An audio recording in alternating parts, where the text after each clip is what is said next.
nuit, je me suis posée au-dessus de la forêt de Gavre dans un petit gîte. Donc je suis très bien, avec du calme et juste le vent dans les feuilles, ce qui est pas mal quand on enchaîne les concerts. J'apprécie de pouvoir entendre les oiseaux et avoir du calme. J'ai la chance de partager la musique depuis des années avec un pianiste formidable qui s'appelle Pierre-François Blanchard, avec qui j'ai joué hier à Guinrouette, et puis on a fait des ateliers aussi à Pontchâteau. Et lui, il est originaire de la région. Un grand ami aussi qui a beaucoup produit mes spectacles, et puis un disque qui est installé à Préfaille. Donc c'est vrai qu'on est venu souvent.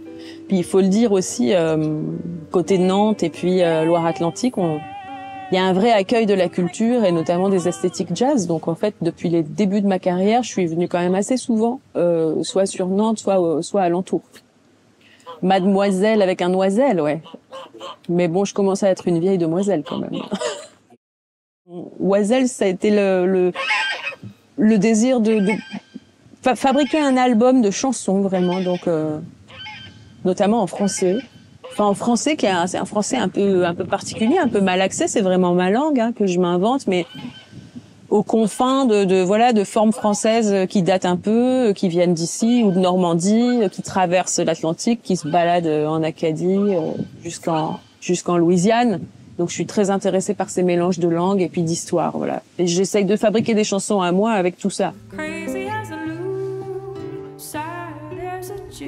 Être invitée par les Rendez-vous de l'Erdre être l'artiste fil rouge de cette édition, c'est une vraie chance parce que on me renvoie souvent le fait que je fais plusieurs choses. C'est vrai que j'ai travaillé dans plusieurs répertoires et j'essaye de faire une sorte de patchwork comme ça, mais avec beaucoup de liens d'un répertoire à l'autre. Et là, c'est la chance de pouvoir présenter une actualité, mais aussi des à côté, et puis aussi une sorte d'antériorité, parce que le duo Le Secret avec Pierre-François Blanchard, ça fait presque 15 ans qu'on travaille ensemble, donc c'est vraiment un duo au long cours. Demain, je vais inviter Isabelle Sorling à Safrey. C'est un concert un peu rare qu'on donne pas souvent depuis 3 ans. Et en fait, on confronte et on fait se rencontrer nos chansons vraiment comme deux troubadours, quoi. On a des guitares, quelques petits effets, un piano, et on partage notre répertoire au public. On chante aussi avec les gens. Et puis le samedi, je suis entourée par mes musiciens qui m'accompagnent ce soir sur mes compositions. Mais on a depuis plus d'1 an arpenté le répertoire d'Abbey Lincoln et d'autres airs aussi qu'elle a pu chanter. Il y a eu aussi des compositions à cette occasion qui sont nées. Donc ça va être je crois le 4e concert seulement de ce programme sur la scène nautique, et c'est une grande chance de pouvoir le présenter au public nantais. Ce projet autour d'Abbey Lincoln, il me trotte dans la tête depuis longtemps. D'abord, c'est une voix que j'ai écoutée depuis même avant mes 20 ans, donc elle m'a toujours accompagnée. Ensuite, c'est une plume, c'est quelqu'un qui a écrit des chansons, et moi on me renvoie souvent ça, mais c'est ce que tu fais, c'est entre jazz et puis aussi folk. Mais en fait, moi je suis une songwriter du jazz. J'aime le jazz pour la liberté qui l'autorise, et puis pour son sens profond de ce qu'il précède. C'est-à-dire qu'il y a toujours un lien aux anciens, à ceux qui nous ont précédés. Mais c'est pas une tradition gravée dans le marbre. Il y a autant de jazz qu'il y a de compositeurs et compositrices de jazz et d'interprètes aussi. Et Abbey Lincoln, on parle assez peu d'elle, on joue pas son répertoire dans les conservatoires, on entend peu de chanteuses et chanteurs qui reprennent ses titres, à part peut-être 1 ou 2 qui sont très connus. J'avais envie de faire une sorte d'hommage complet, quoi, à cette femme, à la figure qu'elle représente, d'une femme noire américaine qui a eu un parcours on pourrait dire chaotique, mais avant tout, elle a eu un parcours indépendant, autonome, farouche. C'est-à-dire que c'est quelqu'un qui a jamais souscrit à l'industrie, ni du cinéma, parce qu'elle a été une actrice très prometteuse, mais être une actrice noire à Hollywood très belle, mais en fait, on ne devient pas Marilyn Monroe pour autant, ni à l'industrie musicale qui est devenue dans les années 80, pour le jazz, une industrie assez mercantile. Et ça, elle n'y souscrivait pas. C'est quelqu'un qui avait juste à cœur de profiter du temps qui lui est donné sur Terre pour faire les chansons les plus honnêtes, les plus intègres, selon elle. Bon, il se trouve que moi, je les trouve très intègres, ces chansons-là, et elles sont merveilleuses aujourd'hui à reprendre, à partager au public, et puis aussi parce que il est temps de faire aussi une place à ce qu'on peut appeler le matrimoine du jazz, c'est-à-dire à refaire aussi la lumière sur des femmes qui ont fait cette musique, qui l'ont fabriquée. Et Abbey Lincoln, quand elle fabrique cette musique, qu'elle écrit ses chansons, elle a entre 50 et 80 ans. C'est pas une nymphette, c'est pas une jazz diva, c'est pas une scatteuse. Enfin, en fait, elle échappe à tout ce qu'on attend de la chanteuse de jazz dans les clichés qu'on peut s'en raconter. Moi, c'est ça ce que j'aime chez elle et c'est ça qui m'a influencée. Elle revendique une filiation avec, en fait, elle entend la voix de Billie Holiday à 14 ans et ça la marque profondément.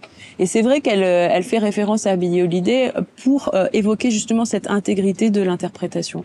Et je trouve qu'il y a des gens aujourd'hui dans la modernité qui sont dans cette intégrité-là, pas forcément seulement dans la scène du jazz. Je pense à une chanteuse comme Cat Power, par exemple, quand elle reprend Bob Dylan.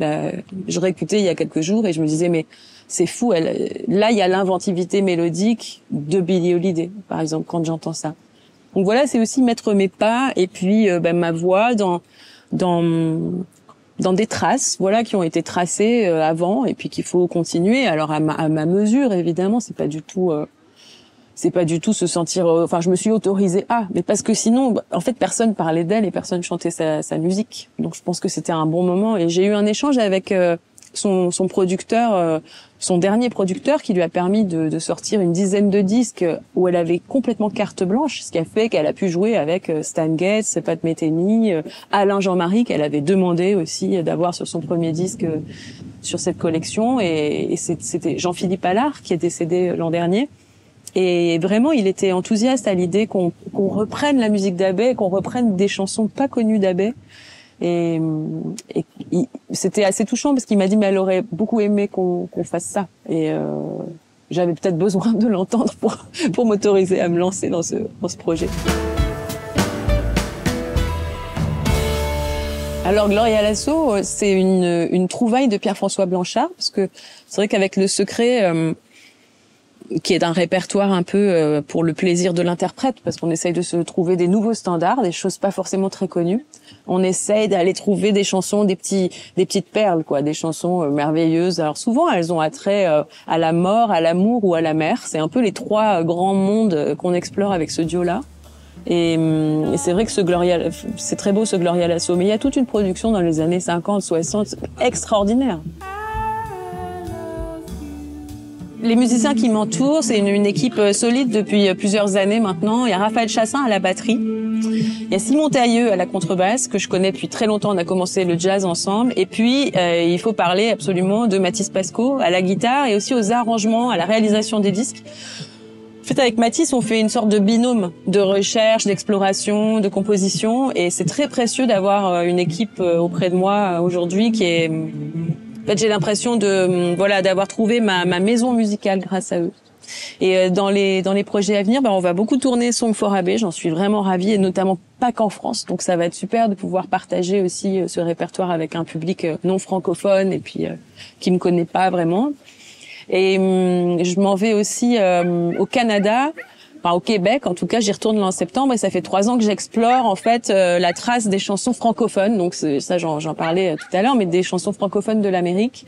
Et là, c'est avec une équipe qui est à la fois française et canadienne et québécoise. Et c'est des rencontres avec des musiciens traditionnels, des sessions d'exploration et d'improvisation autour de vieilles chansons traditionnelles. Et ça fera l'objet d'un podcast en fait, une petite émission à écouter où on raconte la musique et les voyages, et la création musicale autrement que dans des interviews ou sur scène ou dans des disques. Et j'aime bien l'idée aussi de pouvoir partager ces espaces de rencontres avec un autre format. Voilà, donc ça c'est pour l'an prochain. Et ça s'appelle Petite Maison.